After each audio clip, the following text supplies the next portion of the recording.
Hello students, कैसे हैं आप सभी लोग। Good morning. Kuhu international school online platform पे आप सभी का स्वागत है। हम लोग जो है इलेक्ट्रोकेमिस्ट्री चैप्टर में बहुत आगे चल गए हैं और अच्छी बात यह है कि आप पीछे के क्वेश्चन करते जा रहे हैं लेकिन डाउट नहीं आ रहे हैं। ठीक है, अब कुछ दिनों में हम लोग ऑनलाइन क्लास भी शुरू कर देंगे, तब देखते हैं कितने डाउट आते हैं। दूध का दूध पानी का पानी हो ही जाएगा, सामने मेरे पास में रहेंगे, कितने बच्चे लाइव देख रहे हैं कितने नहीं देख रहे सब पता चल जाएगा। इसलिए पढ़ना शुरू कर दो, है ना। फिर आप मेरे को जानते ही हो, ये जितना भी जो आप कर रहे हो ना, ये सब मैं निकाल लूंगा जब ऑफलाइन क्लास आएगी।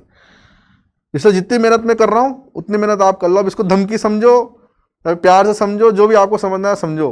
काम पूरा होना चाहिए, जिस दिन क्लास में आ गए उस दिन बख्शा नहीं जाएगा किसी को भी, है ना। पिछले साल कुछ डंडे टूटे थे, इस साल और भी मैंने तैयार कर लिए हैं। क्लियर। तो अब ध्यान से देखो कि हम लोगों ने नस्ट इक्वेशन पूरी कंप्लीट कर ली है ना। आपने जितने भी क्वेश्चन किए होंगे वहां पे नस्ट इक्वेशन लगी रही है ना। उसका जो फॉर्म है स्टैंडर्ड फॉर्म वाला, जब मैंने आपको बोला था कि आर की वैल्यू, टी की वैल्यू और जो हम लोगों ने प्रेशर रखा है, इन सबको कैलकुलेट, एन की वैल्यू, एफ जो फेराडे रखा था, तो इन सबको कैलकुलेट करने के बाद में नस्ट इक्वेशन जो है हर क्वेश्चन में लग रही है। और कंसंट्रेशन सेल जो है, मैंने स्टार्टिंग से बोला है, वो बहुत इंपॉर्टेंट है क्योंकि अलग टाइप का सेल बनता है। क्योंकि डेनियल सेल तो हर बच्चा रट ही लेता है, लेकिन आपको पता है जैसा कि पिछले कुछ सालों से रटने वाले क्वेश्चन नहीं आ रहे हैं, ना बोर्ड में ना कॉम्पिटिटिव एग्जाम में। क्वेश्चंस आ रहे हैं जो थोड़े हटके हैं, कंसंट्रेशन सेल के क्वेश्चंस ज्यादा आ रहे हैं। तो जो कंसंट्रेशन सेल है उसके अंदर एक अलग टाइप का सेल जो है आज मैं आपको बना के दिखा रहा हूं, ये आपका फाइनल रहेगा। ठीक है। और कल हम लोगों ने देखा था कि कंसंट्रेशन सेल के अंदर उसने उसके अंदर थोड़ा सा मॉडिफाई कर दिया कि उसको इक्विलिब्रियम भी उसके अंदर डाल दिया था, है ना। देखा होगा आप लोगों ने H+ आयन के अंदर वहां पे इक्विलिब्रियम भी डाल दिया है। तो इक्विलिब्रियम के क्वेश्चंस वहां पे घुमा घुमा के पूछ सकते हैं। उसके अंदर जो इक्विलिब्रियम ऐड किया है तो वहां पे क्वेश्चन पैटर्न वही रहेगा बिल्कुल, बस इक्विलिब्रियम का जो पीएच कैलकुलेशन है वो वहां पे पुट कर दी जाएगी। वो वाले सारे क्वेश्चन मैंने आपको कल कराए थे। आज हम लोग देख रहे हैं कि जो मेटल इलेक्ट्रोड है, तो मेटल इलेक्ट्रोड जो बीकर हम लोग बनाते हैं, जो सेटअप बनाते हैं, वो दो तरीके से बन सकता है ना। जो मेटल इलेक्ट्रोड है, मेटल इलेक्ट्रोड मतलब धातु इलेक्ट्रोड, धातु इलेक्ट्रोड दो तरह से होते हैं। पहला तरीका है कि हम लोग ले धातु का इलेक्ट्रोड, है ना, धातु इलेक्ट्रोड ले ले प्लस विलेय लवण,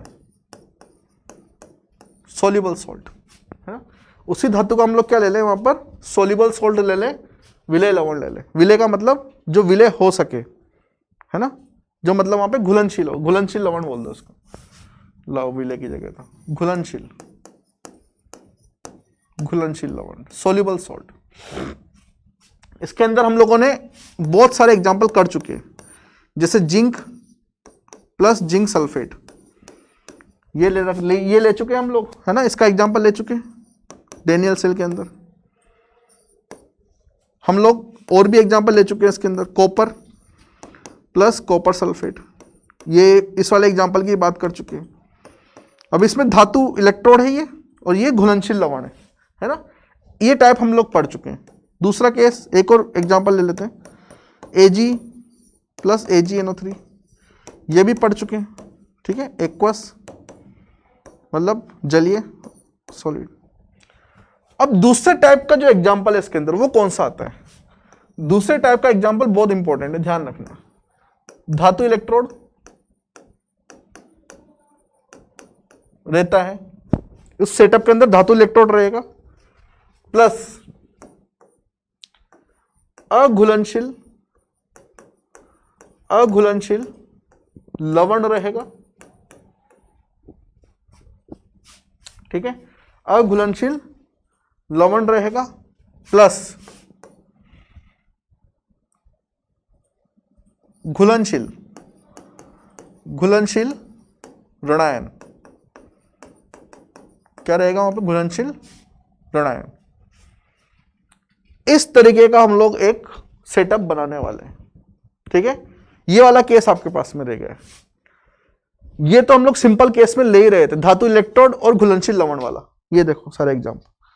अब इसके अंदर हम लोग क्या कर रहे हैं? धातु इलेक्ट्रोड ले रहे हैं, जो लवण है वो अघुलनशील लेंगे और उसके अंदर जो घुलनशील ऋणायन मिलाएंगे, उसी लवण के जो ऋणायन है उसी का एक ऐसा हम लोग दूसरा सोल्ड लेंगे जिसके अंदर वो ऋणायन मिल जाए, वो घुलनशील हो।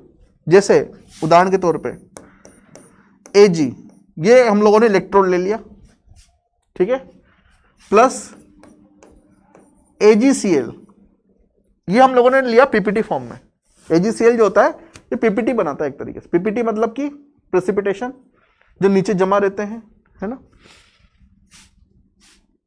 सॉलिड ठोस प्लस Cl माइनस, ये घुलनशील है, इसी का ही ऋणायन। क्लियर? एक और एग्जांपल लेते हैं, Pb प्लस PbSO4, ये भी जो है नीचे जमा रहेगा पीपीटी फॉर्म में। ये ठोस, और इसी का ऋणायन का जो है एक एक्वस फॉर्म में, जलीय फॉर्म में, जलीय रूप में घुलनशील ऋणायन हम लोग ले लेंगे, ये वाला सल्फेट। और एग्जांपल भी देख सकते हैं आप, Pb या फिर Hg, मर्क्यूरी रोड ले लिया हम लोगों ने electrode, plus Hg2Cl2 plus Cl minus, ये एक्वस, और ये तो पीपीटी फॉर्म में ही रहेगा, होते भी हैं ये, है ना, सॉलिड, ये सॉलिड। क्लियर? तो ये वाले एग्जांपल हम लोग अब तक पढ़ते आ रहे हैं। अब हम लोग क्या करेंगे, थोड़ा सा और ज्यादा इसको मॉडिफाई करेंगे और देखेंगे कि इस टाइप का सेटअप अगर आपको दिया गया है जिसके अंदर ये इलेक्ट्रोड है, ये लवण है जो नीचे जम जाता है, और Cl माइनस आयन जो बड़े हुए हैं, ठीक है। इस टाइप का अगर सेटअप आपको दे दिया जाए, मतलब आपको अघुलनशील लवण वहां पे डाल दिया जाए, मेन केस है ये अघुलनशील लवण का, प्रेसिपिटेट का, ठीक है, तब आपको क्या करना है? घबराना नहीं है, बहुत इजी क्वेश्चन है, इनसे भी इजी है, ठीक है। बच्चे देखते घबरा जाते हैं, और सर क्या हो रहा है, कैसा सेटअप बन रहा है, लेकिन इसको घबराना नहीं है ना, देख के घबराना नहीं है बिल्कुल भी। तो एक एक करके एग्जाम्पल देखते हैं हम लोग।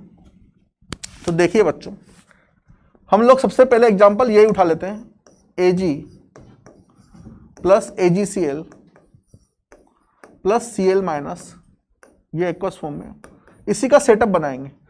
इसका सेटअप जो हम लोग बना रहे हैं, पूरा का पूरा सर्किट, परिपथ, ये हम लोग आधा आधा करके दिखा रहा हूं कि अगर इसको हम लोग एक बार कैथोड की तरह काम करके देखें और एक बार एनोड की तरह काम करके देखें, ठीक है, तो किस तरीके से हम लोग इसको काम करवा सकते हैं। जैसे केस 1 लिया हम लोगों ने, यदि कैथोड के रूप में कार्य करे, ये एग्जाम्पल है जो कैथोड के रूप में कार्य करे, तो कैथोड के रूप में अगर ये कार्य करे किस तरीके से करेगा, तो हम लोग क्या करेंगे, एक सेटअप लेंगे, एक बीकर लिया हम लोगों ने, इस बीकर में ये हम लोगों ने लगा दिया सिल्वर का इलेक्ट्रोड, ठीक है, जिसकी हम लोगों ने बात करी। इसके अंदर एक ऐसा विलयन भरा हुआ है जिसमें Cl माइनस आयन है और वो घुलनशील है। Cl माइनस आयन क्या है यहाँ पर? घुलनशील। और यहाँ पर इस जगह पर नीचे कहीं पर जो है AgCl पीपीटी रूप में, प्रेसिपिटेट रूप में पड़ा हुआ है, जमा हो रखा है ना, अलग से पत्थर जैसा जमा हो रहा होगा, मिट्टी जैसा नीचे जम जाता है ना भाई, साफ गिलास में पानी में मिट्टी डाल के देखना, थोड़ी देर बाद नीचे जम जाती है, बिल्कुल उसी टाइप का जमा हुआ है। ये क्या है? AgCl, solid. अब अगर ये कैथोड रूप में कार्य कर रहा है तो यहां से एक तार निकल रहा होगा, और अगर कैथोड रूप में कार्य कर रहा है तो आपको पता होना चाहिए जो कैथोड है उस पे हमेशा क्या होता है बच्चों, कैथोड पे होता है अपचयन, और अपचेन का मतलब क्या होता है? इलेक्ट्रॉनों का आना, है ना। इसका मतलब इस तार के द्वारा यहाँ पे क्या आ रहे होंगे? इलेक्ट्रॉन आ रहे होंगे अंदर, ठीक है। इस तार के द्वारा यहाँ पे इलेक्ट्रॉन अंदर आ रहे होंगे, इलेक्ट्रॉन आ रहे होंगे यहाँ पे अंदर, इलेक्ट्रॉन है ना, इस तरीके से इलेक्ट्रॉन आ रहे होंगे। अब यहाँ पे जो AgCl है, अब ऐसा तो नहीं है कि AgCl पूरा का पूरा एक पत्थर की तरह यहाँ पड़ा रहेगा। इसमें से कुछ आयन तो Ag+ के बाहर निकलेंगे ऐसे ही, कुछ आयन तो Ag+ के यहां से बाहर निकलेंगे ही। अब जैसे ही Ag+ के आयन बाहर निकलेंगे उनके मजे आ जाएंगे बल्ले बल्ले। यहाँ पे देखो इलेक्ट्रॉन दिखेंगे उनको, ये देखो इलेक्ट्रॉन है ना। दोनों विपरीत आवेश की चीजें एक दूसरे को हमेशा आकर्षित करती है ना, जैसे तुम्हारी क्लास में आकर्षित करती है तुम्हारी चीजें। तो यहां पर देखो Ag+ इलेक्ट्रॉन, Ag+ को यहां पर दिखे इलेक्ट्रॉन, और ये इलेक्ट्रॉन लेकर यहां पे किसमें कन्वर्ट हो जाएंगे? Ag। ये Ag+ जो यहां कहां से निकले? इस लवण से बाहर निकले हैं, इनको बाहर निकलते ही इलेक्ट्रॉन मिल जाएंगे और वो Ag+ इलेक्ट्रॉन लेकर के Ag में कन्वर्ट हो जाएगा, Ag में बदल जाएगा। क्या हो रहा है वहां पे? देखो ध्यान से, इलेक्ट्रॉन ग्रहण किए जा रहे हैं। इलेक्ट्रॉन को ग्रहण करने का मतलब अपचयन हो रहा है। क्या हो रहा है बच्चों? अपचयन, ठीक है, दिख रहा है आपको साफ साफ क्या हो रहा है यहाँ पे? अपचयन हो रहा है। तो ये अभिक्रिया कौन सी हो जाएगी आपके पास में? अपचयन की अभिक्रिया, ठीक है।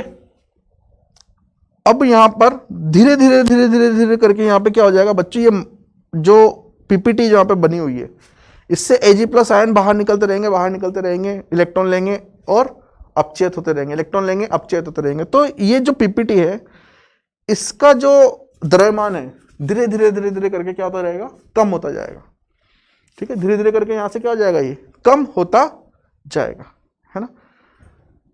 अब यहां पे एक और अभिक्रिया हो रही है जो हम लोग देख नहीं पा रहे। कैसे नहीं देख पा रहे? कि जो AgCl है यहाँ पे, ये Ag+ आयन निकाल रहा है यहां से धीरे धीरे करके, बहुत स्लोली स्पीड में। तो यहां से Cl- आयन भी तो निकलेंगे, वो कहां जाएंगे? तो यहां पर एक और अभिक्रिया हो रही है जो हम देख नहीं रहे, कि AgCl जो है यहाँ पर Ag+ आयन भी निकाल रहा है और Cl- आयन भी निकाल रहा है। एक्वस ये आपके पास में होगा सॉलिड, ये आपके पास में था एक्वस फॉर्म में, ये सॉलिड, ठीक है। तो कैथोड पे अगर मैं यहां पर कुल अभिक्रिया देखूं कैथोड की, तो कैथोड की अभिक्रिया अगर मैं यहां पे ध्यान से देखूं, तो अगर इन दोनों को जोड़ दिया जाए तो Ag+ से Ag+ तो कैंसिल हो जाएगा। इस तरफ क्या बचेगा? इस तरफ बचेगा AgCl, ठीक है, ठोस, प्लस ये इलेक्ट्रॉन किसमें जाएगा? ये Ag बचेगा यहां पर, ये दोनों तो कैंसिल आउट हो गए एक दूसरे से। Ag ठोस प्लस Cl- एक्वस। क्लियर? ध्यान से देखो इसको, ये आपके पास में कुल अभिक्रिया है, ठीक है, जब ये कैथोड के रूप में कार्य कर रहा है। अब इसके अंदर दो चीज आपको ध्यान रखनी है। पहली चीज कि यहां पर N का मान कितना होगा? कितने इलेक्ट्रॉन सम्मिलित है यहां पर? एक इलेक्ट्रॉन, तो N का मान कितना होगा? 1। Q बराबर होता है उत्पाद की सांद्रता बटा अभिकारक की सांद्रता। उत्पाद की सांद्रता में यहां पर आपको देखो एक एक्वस दिख रहा है, सिर्फ ठोस को तो हम लोग लेते नहीं है, नीचे अभिकारक में भी ठोस दिया हुआ उसको नहीं लेंगे। तो किस पे डिपेंड करेगी? सिर्फ यहां पर Q अभिक्रिया लब्धि किस पे निर्भर कर रही है? सिर्फ Cl- की सांद्रता पे। और ये कहां पर है? उत्पाद में, तो ऊपर की तरफ आएगा, तो Cl- आयन की सांद्रता। क्लियर? ये Q आ जाएगा। अब इसको प्रदर्शित करने का तरीका क्या है? प्रदर्शित करने का तरीका, इस सेल को प्रदर्शित करने का तरीका क्या है? तो ध्यान से देखना, एक नोट लगा लेना बच्चों यहां पर, कि जो अघुलनशील लवण है, अघुलनशील लवण प्रदर्शित करते वक्त, अघुलनशील लवण को लिख लेना। प्रदर्शित करते वक्त, सेल को प्रदर्शित करते वक्त अघुलनशील लवण को हमेशा बीच में रखते हैं, हमेशा बीच में रखते हैं। तो अगर बीच में रखते हैं तो किस तरीके से हम लोग यहाँ पर ई सेल लिखेंगे या ई नोट सेल लिखेंगे? तो जो आपके पास में ई नोट सेल आएगा वो आएगा बच्चों ई, कर लो आप। तो ई सेल जो है वो किस तरीके से लिखेंगे इसका कि AgCl जो है वो हमेशा बीच में लिखा जाएगा। मान लीजिए ये AgCl हम लोगों ने यहाँ पे लिख दिया। अब चूंकि ये क्या है, एक तरीके से अपचयन है, यहाँ पर AgCl में Ag किस में है, प्लस आयन में, +1 आयन में। +1 से किस में जाना पड़ेगा इसको अपचयन के लिए, 0 वाली कंडीशन में। तो यहाँ पर +1 में है तो इस तरफ हम लोग क्या लिखेंगे, Ag, ताकि +1 से ये 0 में जा सके, अपचयन दिखा सके। और दूसरा क्या बचा हमारे पास में, Cl- आयन, इस तरीके। तो ये प्रदर्शित करने का तरीका है जब ये किस पे हो, कैथोड पे हो मेरे बच्चों। ये किस पे हो, कैथोड पे। ई नोट लगाना चाहो तो लगा सकते हो आप, है ना, मानक परिस्थिति में। तो यहां पर ये आपको दिखा रहा है कि कैथोड पे अगर ये इस तरीके से सेल को काम में लें तो इस तरीके से प्रदर्शित करेंगे। AgCl अघुलनशील लवण हमेशा बीच में रहेगा, चाहे कैथोड पे हो चाहे एनोड पे हो, ठीक है। ये दोनों ही चेंज होंगे। ये दोनों कैसे चेंज करने हैं आपको, कि आपको देखना है कि ये अपचयन हो रहा है कि ऑक्सीकरण हो रहा है। अपचयन अगर हो रहा है तो ये +1 से 0 में जाएगा, और अगर ऑक्सीकरण होगा तो ये +1 में है तो 0 से आएगा, मतलब ये Ag फिर यहां पे आएगा। वो भी देखते हैं दूसरा केस। इसके बाद में हम लोग देखते हैं अब case number 2। Case number 2, case second, case second. यदि यह एनोड के रूप में कार्य करे, यदि यह एनोड के रूप में कार्य करे। सेटअप बना लो, ये लो, ये इलेक्ट्रोड, ये वायर से जुड़ गया हमारा ये इलेक्ट्रोड, कौन सा, सिल्वर का। यहाँ पे अंदर हम लोगों ने क्या भर दिया भाई, ऐसा Cl- आयन एक्वस। यहाँ पर क्या भरा हुआ है, ये यहाँ पर भरा हुआ है लवण AgCl, जो अघुलनशील है, जो नीचे जम रहा है, पीपीटी बना रहा है, ठीक है। अब एनोड पे क्या होता है, एनोड पे होता है ऑक्सीकरण, और ऑक्सीकरण तब होता है जब इलेक्ट्रॉन बाहर निकल रहे हो, इलेक्ट्रॉन यहां से बाहर निकल रहे होंगे, ठीक है, यहां से इलेक्ट्रॉन बाहर निकल रहे होंगे। तो जब सिल्वर का इलेक्ट्रॉन बाहर निकालेगा, सिल्वर का इलेक्ट्रोड जब इलेक्ट्रॉन बाहर निकालेगा तो वो हो जाएगा Ag++ इलेक्ट्रॉन में कन्वर्ट, इस तरीके से। ये सिल्वर जो है यहां से इलेक्ट्रॉन बाहर निकाल के किस में कन्वर्ट हो जाएगा, Ag+ में। तो ध्यान से देखो, ये यहां से इलेक्ट्रॉन बाहर निकाल रहा है तो Ag+ में कन्वर्ट हो रहा है, जो कहां पे मिलेगा आपको, इस सॉल्यूशन में मिलेगा, ठीक है, इस सॉल्यूशन में मिलने वाला है। तो यहां पे Ag+ आ जाएंगे, यहां पे ऑलरेडी क्या थे, Cl-, यहां पे ऑलरेडी क्या थे, Cl-। तो एक रिएक्शन तो मेरे पास में ये हो गई जिसमें क्या हो रहा है, ऑक्सीकरण, ठीक है। अब एक रिएक्शन यहां पर भी होगी, क्या होगा कि Ag+ आयन जो यहां से टूट के बाहर आ रहे हैं विलेन के अंदर, और Cl- जो आयन पहले से थे, ये दोनों आपस में अभिक्रिया करेंगे इस तरीके से, Ag+ + Cl-, और यहां पे बना देंगे आपके पास में AgCl। इसका मतलब यहां पे क्या होगा, जैसे जैसे यहां से ऑक्सीकरण होता रहेगा, Ag+ अंदर आएंगे, Cl- अभिक्रिया करेंगे, AgCl बनाएगा, जो कहां पे डिपॉजिट होता जाएगा, यहां पर आते जाओ आते जाओ आते जाओ, दोनों अभिक्रिया करेंगे, आते जाओ, दोनों अभिक्रिया करेंगे, आते जाओ। तो यहां पे क्या होता जाएगा, ये जो लवण यहां पे रखा हुआ है पीपीटी फॉर्म में, धीरे धीरे करके इसका द्रव्यमान बढ़ता जाएगा। जैसा मैंने आपको बताया था कैथोड में द्रव्यमान कम हो रहा था, यहां पे द्रव्यमान इसका बढ़ता जाएगा, क्लियर। तो यहां पे एक और अभिक्रिया हुई। अब अगर इसकी कुल अभिक्रिया आप लिखोगे, ये रहेगा एक्वस, ये रहेगा एक्वस, ये एक्वस, ये ठोस सॉलिड। तो ये दोनों तो आपस में कट जाएंगे। देखो क्या बचेगा इधर, Ag+ Cl- एक्वस ठोस से AgCl सॉलिड प्लस इलेक्ट्रॉन। ध्यान से देखो इसको, क्लियर। N की वैल्यू कितनी आएगी, 1। Q कितना आएगा बताओ, Q कैसे लिखेंगे, उत्पाद की सांद्रता बटा अभिकारक की सांद्रता। उत्पाद में तो सब सॉलिड है, नहीं लिखेंगे। इधर कौन है, Cl-, तो 1/Cl- आयन की सांद्रता। ये लिख दिया हम लोगों ने Q। क्लियर? अब क्या करेंगे? अब जैसा कि हम लोगों ने देखा था सेल को प्रदर्शित करने का तरीका, तो जो लवण है वो तो हमेशा बीच में लिखा जाएगा AgCl, लिख दिया। ये +1 में है, +1 में कब आएगा? जब Ag से आएगा। Ag 0 से +1 में आएगा तो ऑक्सीडेशन होगा, ऑक्सीकरण। तो यहां पर क्या आएगा? Ag, तो 0 से +1, और Cl- कहां जाएगा? यहां पे। इस तरीके से इसको प्रदर्शित करते। क्लियर? ये दोनों फॉर्म हम लोगों ने देख लिया, ये इलेक्ट्रोड को प्रदर्शित करने का तरीका देख लिया। जब यहां पर क्या भरा जाए? AgCl भरा जाए। दोनों में फर्क क्या है? जब इसको हम लोग एनोड की तरह काम लेंगे तो यहां पर ये AgCl का द्रव्यमान बढ़ता जाएगा, जब कैथोड की तरह काम लेंगे तो इसका द्रव्यमान कम होता जाएगा। ठीक है? जा कहीं नहीं रहा, वो द्रव्यमान यहां से वहां शिफ्ट हो रहा है, बस वहां से यहां शिफ्ट हो रहा है। इलेक्ट्रॉन आ रहे हैं, द्रव्यमान बढ़ता गया, वहां पे द्रव्यमान कम होता जा रहा है, इलेक्ट्रॉन की वजह से हो रहा है।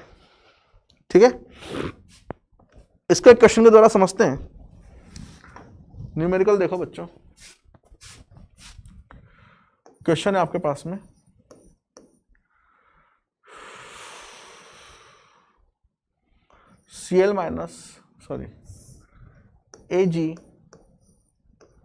AgCl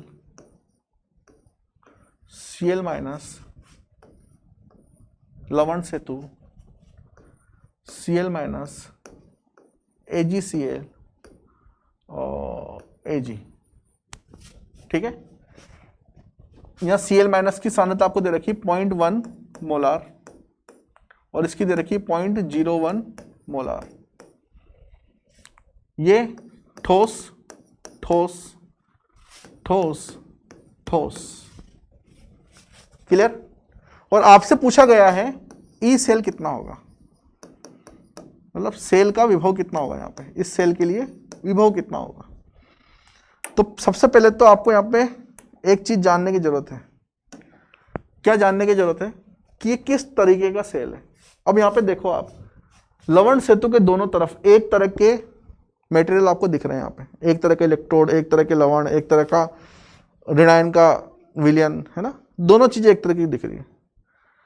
तो ये यहाँ पर सांद्र सेल बन सकता है यदि इनकी सांद्रता अलग अलग हो, और सांद्रता भी क्या है? अलग अलग है। देखो तो यहाँ पे किसकी तरह काम कर रहा है? ये सांद्र सेल की तरह। ठीक है? और हमें पता है कि यदि ये सांद्र सेल है, जो दिख रहा है हमें, सांद्र सेल की कंडीशन फुलफिल कर रहा है, तो सांद्र सेल की कंडीशन में आपको पता है कि उसके लिए E0 सेल वो होता है 0। ठीक है? काम आसान हो गया हमारा। ई सेल पता करने के लिए E0 सेल तो 0 हो गया। अब हमें देखना है कि एनोड पे क्या रिएक्शन हो रही है। तो अगर आप एनोड को ध्यान से देखें तो एनोड पे यह अभिक्रिया हो रही है, मतलब कि एनोड पे आपके पास में यह अभिक्रिया हो रही है। देखो ध्यान से इसको। ठीक है? तो एनोड पे हो रहा है आपके पास में Ag प्लस Cl- से Ag plus plus electron, aqueous ठोस ठोस। और कैथोड पे क्या अभिक्रिया हो रही थी? AgCl plus electron, Ag plus Cl- aqueous ठोस ठोस। अगर आप यहां पे कुल अभिक्रिया देखें ध्यान से, तो n का मान तो देखो 1 ही आने वाला है, क्योंकि इस अभिक्रिया में एक इलेक्ट्रॉन से एक इलेक्ट्रॉन कट रहा है। अभिक्रिया में इलेक्ट्रॉन जो उपस्थित है वो एक ही है। ये Ag से Ag कट जाएगा, चाहे तो काटना चाहो तो काट सकते हो, लिखना चाहो तो लिख सकते हो, कोई फर्क नहीं पड़ने वाला हमें। AgCl से इस AgCl को काट सकते हो। क्यों नहीं फर्क पड़ने वाला? क्योंकि Q में लिखा ही नहीं जाएगा। ये Q में ठोस लिखते ही नहीं है। चाहो तो ऐसे कैसे उतार देना, और नहीं चाहते हो तो ऐसे कैसे लिख देना। अब ध्यान रखो, ये Cl- अलग है, ये Cl- अलग है। ये Cl- जो एनोड है, तो एनोड की जो सांद्रता दे रखी थी वो दे रखी थी 0.1 मोलार। ठीक है? और कैथोड वाला Cl- की सांद्रता दे रखी है 0.01 मोलार। ठीक है? अब देखो इस तरफ ये वाला आएगा Cl- और इसकी सांद्रता कितनी आएगी? 0.1 मोलार। और इस तरफ कौन आएगा? Cl- जिसकी सांद्रता कितनी आएगी? 0.01 मोलार। इसके लिए हम लोग क्या कर सकते हैं बच्चों? Q लिख सकते हैं। Q बराबर हो जाएगा उत्पाद की सांद्रता बटा अभिकारक की सांद्रता 0.01 बटा 0.1 कितना है 10 की घात -1। अब ई सेल लिखना है तो ई सेल बराबर ई नोट सेल। ई नोट सेल क्या है आपके पास में 0 सांद्र सेल है, माइनस 0.0591 अपॉन 1, एन का मान कितना है 1 log 10 बेस क्यू, क्यू कितना है 10 की घात -1। इसको अगर आप ध्यान से देखो तो ये -1 आगे आएगा, माइनस माइनस क्या हो जाएगा प्लस, log 10 बेस 10 कितना होता है 1, तो आपके पास में आंसर कितना आएगा प्लस 0.0591 वोल्ट ई सेल। ये आपके पास में आंसर आ जाएगा निकल के। क्लियर? तो ये एक अलग तरीके का सांद्र सेल था। तो ये यहां पर सांद्र सेल की कहानी अब खत्म होती है बच्चों, है ना। अब आपको क्या करनी है, प्रैक्टिस करनी है। क्वेश्चन के लेवल बढ़ते जाते हैं, है ना, लेकिन करने का तरीका बिल्कुल यही है ना। एक एक स्टेप आपको बताई गई है किस तरीके से क्वेश्चंस करने हैं, करने के बिल्कुल तरीके यही हैं। आप अगर क्वेश्चन देखोगे एनसीईआरटी में तो पप्पू क्वेश्चन मिलने वाला है आपको, है ना। अब आपको क्या करना है, कल से हम लोग नया टॉपिक स्टार्ट करने वाले हैं जिसका नाम है विद्युत रासायनिक श्रेणी। ठीक है, विद्युत रासायनिक श्रेणी जैसे ही खत्म हो जाएगा हमारा, तो ये मान लो इस चैप्टर के 3 पार्ट होते हैं, तो पहला पार्ट खत्म हो जाएगा आपका। 3 पार्ट होते हैं इस चैप्टर के, है ना। पहला पार्ट खत्म हो जाएगा, फिर उसके बाद हम लोग देखेंगे इलेक्ट्रोलाइसिस, है ना, विद्युत अपघटन जो होता है वो किस तरीके से होता है देखेंगे, विद्युत अपघटन, वो बात की बात है। तो कल आपको क्या करना है, एक विद्युत रासायनिक श्रेणी दे रखी है, ये एनसीईआरटी में दे रखी है विद्युत रासायनिक श्रेणी। इसको आपको एक बार गौर से 2-3 बार देख के आना है कौन सी चीजें कहां लिखी हुई है। आपको इसको याद नहीं करना, है ना। इसकी शॉर्ट फॉर्म याद कराऊंगा मैं आपको, जिससे आपके क्वेश्चंस हो जाएंगे, लेकिन आपको उसको देख के आना है क्योंकि इसी से मैं बनाने वाला हूं उसको। तो इसको अगर आप देख के आएंगे तो आपको समझने में आसानी रहेगी। जो मैं आपको याद करने के लिए दूंगा जो श्रेणी, उसको जो याद करने का तरीका तो मैं आपको बता ही दूंगा खैर शॉर्ट फॉर्म में, लेकिन इसको देखना बहुत जरूरी है। मैंने तो देखी हुई है, आप भी देख लेना घूर घूर के इसको, है ना। आज कुछ चीजें मत देखना गांव में इधर उधर, इसको देख लेना, ठीक है। तो आज के लिए इतना रखते हैं बच्चों, कल फिर मिलते हैं हम लोग। बने रहिए, पढ़ते रहिए, नोट्स बनाते रहिए। Thank you very much.